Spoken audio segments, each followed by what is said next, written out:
মানে আজি যে আমি রাজপথত বহিব লগা আছে ইয়ার কিন্তু মূল দায়ী কিন্তু সরকারখন। আমি রাজপথত স্বাস্থ্যকর্মী রাজপথত বহে নেকি, স্বাস্থ্যকর্মী আন্দোলন কৰি ভাল পায় নেকি? গতিকে স্বাস্থ্যকৰ্মী যেতিয়া এখন ৰাজ্যৰ স্বাস্থ্যকৰ্মী ৰাস্তাত আন্দোলন কৰিবলৈ বহিব তেতিয়াই নিশ্চয় বুজিব যে সেইখন ৰাজ্যৰ স্বাস্থ্যৰ পৰিৱেশ অস্বাস্থ্যকৰ হৈছে।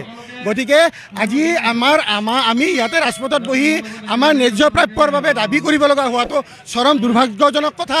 গতিকে আৰু আমি এই মঞ্চৰ পৰা সকীয়াই দিছোঁ, আমি কিন্তু আমাৰ দাবী কেতিয়াও নেৰোঁ। আমাক সমহাৰত দৰমহা দিবই লাগিব আৰু আমাক লাগিব 7 পে কমিশ্যনৰ অধীনত আমাক দৰমহা দিব লাগিব।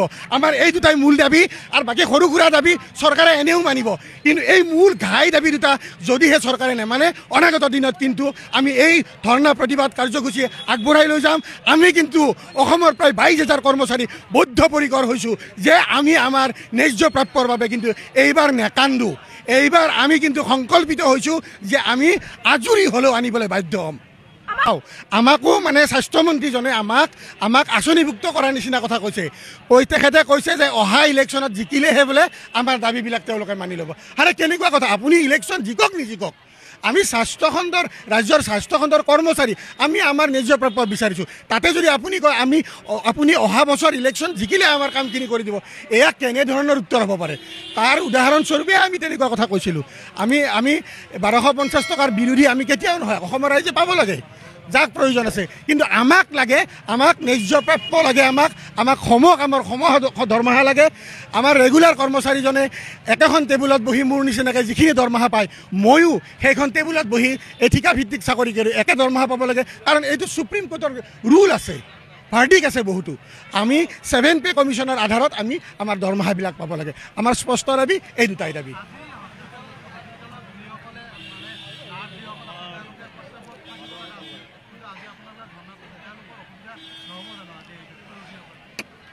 চাওক, ৰোগীসকলক পণবন্দী কৰাৰ ইচ্ছা আমাৰ একেবাৰে নাই। সেইকাৰণেই আমাৰ যিখিনি ইমাৰ্জেঞ্চি ছাৰ্ভিচত ডিউটিত মানুহ আছে সেইখিনিক আমি কিন্তু এতিয়াও এৰি দিছোঁ।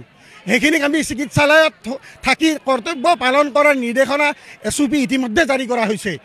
আমি ৰোগীক পণবন্দী কৰাৰ একদমেই ইচ্ছা নাই, কিন্তু আমাৰো এয়া তাৰণা, জীৱনৰ তাৰণা, পেটৰ ভোকৰ তাৰণা। আমি এয়া নকৰিলে আমাৰ কাম নহয় বুলি ভাবিয়ে আমি ওলাই আহিছোঁ। আজি আমি প্ৰথম এতিয়া কলা বেজ পৰিধান কৰি আমি কাৰ্য বৰ্জন কৰিছোঁ।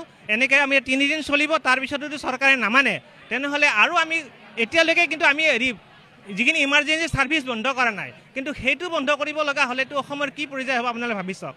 গতিকে অসম চৰকাৰে সোনকালে যদি পদক্ষেপ লয় তাৰ বাবে অনুৰোধ জনাইছোঁ। আমিতো কেতিয়াও প্ৰতিবাদ কৰাৰ ইচ্ছা নাই। আমি যেতিয়াই আমি স্বাস্থ্য খণ্ডত যোগদান কৰিছিলোঁ, মানুহক সেৱা কৰিম বুলি আমি যোগদান কৰিছিলোঁ, কিন্তু চৰকাৰক আমি বাৰে বাৰে কিমান প্ৰতিবেদন দিয়াৰ পিছতো যেতিয়া নস্যাৎ কৰিছে, যেতিয়া আমি যে অফিচলৈ যাম, আপোনালোকে কিবা জানে নেকি যে এজন NIHM কৰ্মী, এজন ৰেগুলাৰ কৰ্মীয়ে ধুনীয়াকৈ বহি থাকিব আৰু আমিও সমানে কাম কৰিছোঁ। তাৰপিছতো কিন্তু আমাৰ যিটো পে ষ্ট্ৰাকচাৰ, যিটো আমাৰ চেলাৰী এতিয়াও বহুত কমি আছে। এজন সাধাৰণ মানে ৰিক্সাৱালা ঠেলাৱালাবিলাকে যি হাজিৰা পায় সেই ধৰণৰ হাজিৰাটোহে আমি দিনত পাই আছোঁ। আমাৰ যদি পৰিয়ালৰ যদি কিবা এটা হৈ যায়, আমাৰ কাইলৈ দিনটো চিন্তা কৰিবলগীয়া কোনো মানুহ নাই। অৰ্থাৎ কাইলৈৰ পৰাই যেন আমাৰ ঘৰখন এটা যেন নিশেষ হৈ যাব। কিন্তু ৰেগুলাৰ ক্ষেত্ৰত কি হয়, তেওঁলোকে কোনো চিন্তাই নাই, মানে চাকৰি জইন কৰিছে মানে তেওঁলোকে নিশ্চিন্তভাৱে কাম কৰি আছে। কিন্তু আমি স্বাস্থ্যখণ্ডত সদায় কিমান ৰিক্সত কাম কৰোঁ, কিমান আমাৰ বেমাৰ হ'ব পাৰে বা এক্সিডেণ্ট হ'ব পাৰে, যিকোনো ঘটনা ঘটিব পাৰে, তাৰপিছতো আমাৰ কোনো নিশ্চয়তা নাই। তাৰপিছত আমাৰ যিখিনি পে ষ্ট্ৰাকচাৰ, আমি যিখিনি দৰমহা পাব লাগিছিলে এতিয়ালৈকে সেইখিনি বহুত কমি আছে। কিমানবাৰ আমি অসম চৰকাৰক বা স্বাস্থ্যখণ্ডক মেমৰেণ্ডাম দিয়া হ'ল, কিন্তু তাৰপিছতো চৰকাৰে এতিয়ালৈকে কোনো ধৰণৰ আমাৰ ক্ষেত্ৰত কোনো পদক্ষেপ লোৱা নাই। বাৰে 2-এটা কথা কয়, উপৰুৱা কথা কয়।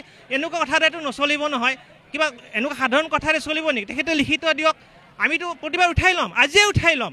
কিয় নুঠাম? আমি সদায় কাম কৰিবলৈ প্ৰতিবদ্ধ, গতিকে কাম কৰিমেই। চৰকাৰে আমাৰ নিয়মবোৰ মানি লওক। আমাক প্ৰধানতঃ আমাক এতিয়া স্কেল পে দিয়ক, আৰু স্কেল পে দিয়াই নহয়, যাতে আমি পে প্ৰটেকশ্যন দি কৰে। কাৰণ আমি ইমান বছৰৰ পৰা কাম কৰি 20 বছৰৰ পৰা কাম কৰিছোঁ। 20 বছৰৰ কাম কৰা মানুহজনক আজি যদি প্ৰথম চেলাৰীটো দিয়ে, কিন্তু হ'ব নেকি?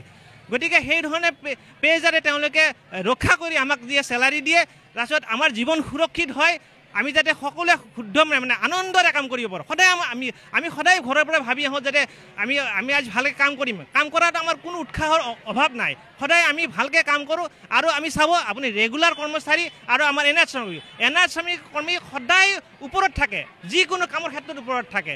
আপুনি যদি আমাৰ বছৰিকা হিচাপত কিছুমান আমাৰ পৰ্যবেক্ষণ হয়, তাত চাব গোটেইখিনি এনআৰ শ্ৰমিক কৰ্মীয়ে কাম কৰি আছে। আৰু যিবোৰ এতিয়ালৈ স্বাস্থ্য খণ্ডত যিবোৰ মেলা পাতিলে আপুনি চাওক, যেতিয়া আমি আমাৰ যদি এনআৰ শ্ৰমিক কৰ্মী যেতিয়া আমি কাম কৰা নাই, তেতিয়া দেখিব গোটেই যিখিনি হ'ব লাগিছিলে একেবাৰে তেওঁলোকে নিম্ন পৰ্যায়ৰ হৈ গৈছে। আমি এনআৰ শ্ৰমিক কৰ্মী যদি বাদ দিওঁ, অসমখন একেবাৰে পেৰালাইচিছ হৈ যাব।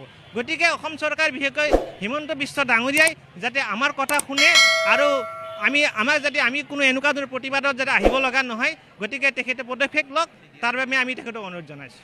মানে আজি যে আমি ৰাজপথত বহিব লগা হৈছে, ইয়াৰ কিন্তু মূল দায়ী কিন্তু চৰকাৰখন। আমি স্বাস্থ্যকৰ্মী ৰাজপথত বহে নেকি? স্বাস্থ্যকৰ্মী আন্দোলন কৰি ভাল পায় নেকি? গতিকে স্বাস্থ্যকৰ্মী যেতিয়া এখন ৰাজ্যৰ স্বাস্থ্যকৰ্মী ৰাস্তাত আন্দোলন কৰিবলৈ বহিব, তেতিয়াই নিশ্চয় বুজিব যে সেইখন ৰাজ্যৰ স্বাস্থ্যৰ পৰিৱেশ অস্বাস্থ্যকৰ হৈছে। গতিকে আজি আমি ইয়াতে ৰাজপথত বহি আমাৰ ন্যায্য প্ৰাপ্যৰ বাবে দাবী কৰিব লগা হোৱাটো চৰম দুৰ্ভাগ্যজনক কথা। গতিকে আৰু আমি এই মঞ্চৰ পৰা সকীয়াই দিছোঁ, আমি কিন্তু আমাৰ দাবী কেতিয়াও নেৰোঁ। আমাক সম দৰমহা দিবই লাগিব আৰু আমাক লাগিব 7 পে কমিশ্যনৰ অধীনত আমাক দৰমহা দিব লাগিব। আমাৰ এই দুটাই মূল দাবী, আৰু বাকী সৰু সুৰা দাবী চৰকাৰে এনেও মানিব। কিন্তু এই মূল ঘাই দাবী দুটা যদিহে চৰকাৰে নেমানে, অনাগত দিনত কিন্তু আমি এই ধৰ্ণা প্ৰতিবাদ কাৰ্যসূচী আগবঢ়াই লৈ যাম। আমি কিন্তু অসমৰ প্ৰায় 22,000 কৰ্মচাৰী বদ্ধপৰিকৰ হৈছোঁ যে আমি আমাৰ ন্যায্য প্ৰাপ্যৰ বাবে কিন্তু এইবাৰ নেকান্দো। এইবাৰ আমি কিন্তু সংকল্পিত হৈছোঁ যে আমি আজৰি হ'লেও আনিবলৈ বাধ্য হ'ম। আমাকো মানে স্বাস্থ্যমন্ত্ৰীজনে আমাক আঁচনিভুক্ত কৰাৰ নিচিনা কথা কৈছে। তেখেতে কৈছে যে অহা ইলেকশ্যনত জিকিলেহে বোলে আমাৰ দাবীবিলাক তেওঁলোকে মানি ল'ব। আৰে কেনেকুৱা কথা? আপুনি ইলেকশ্যন জিকক নিজিকক, আমি ৰাজ্যৰ স্বাস্থ্যখণ্ডৰ কৰ্মচাৰী, আমি আমাৰ ন্যায্য প্ৰাপ্য বিচাৰিছোঁ। তাতে যদি আপুনি কয় আপুনি অহা বছৰ ইলেকশ্যন জিকিলে আমাৰ কামখিনি কৰি দিব, এয়া কেনেধৰণৰ উত্তৰ হ'ব পাৰে? তাৰ উদাহৰণস্বৰূপে আমি তেনেকুৱা কথা কৈছিলোঁ। আমি 1250 টকাৰ বিৰোধী আমি কেতিয়াও নহয়। অসমৰ ৰাইজে পাব লাগে যাক প্ৰয়োজন আছে, কিন্তু আমাক ন্যায্য প্ৰাপ্য লাগে, আমাক সম দৰমহা লাগে। আমাৰ ৰেগুলাৰ কৰ্মচাৰীজনে একেখন টেবুলত বহি মোৰ নিচিনাকৈ যিখিনি দৰমহা পায়, ময়ো সেইখন টেবুলত বহি এই ঠিকাভিত্তিক চাকৰি কৰি একে দৰমহা পাব লাগে। কাৰণ এইটো সুপ্ৰিম কোৰ্টৰ ৰুল আছে, ভাৰ্ডিক আছে বহুতো। আমি 7 পে কমিশ্যনৰ আধাৰত আমি আমাৰ দৰমহাবিলাক পাব লাগে। আমাৰ স্পষ্ট দাবী এই দুটাই দাবী।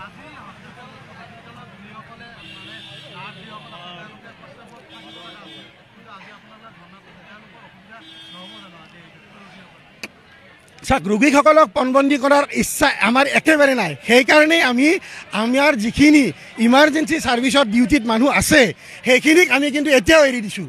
সেইখিনিক আমি চিকিৎসালয়ত থাকি কৰ্তব্য পালন কৰাৰ নিৰ্দেশনা SOP ইতিমধ্যে জাৰি কৰা হৈছে। আমি ৰোগীক পণবন্দী কৰাৰ একদমেই ইচ্ছা নাই, কিন্তু আমাৰো এয়া তাৰণা, জীৱনৰ তাৰণা, পেটৰ ভোকৰ তাৰণা। আমি এয়া নকৰিলে আমাৰ কাম নহয় বুলি ভাবিয়ে আমি ওলাই আহিছোঁ।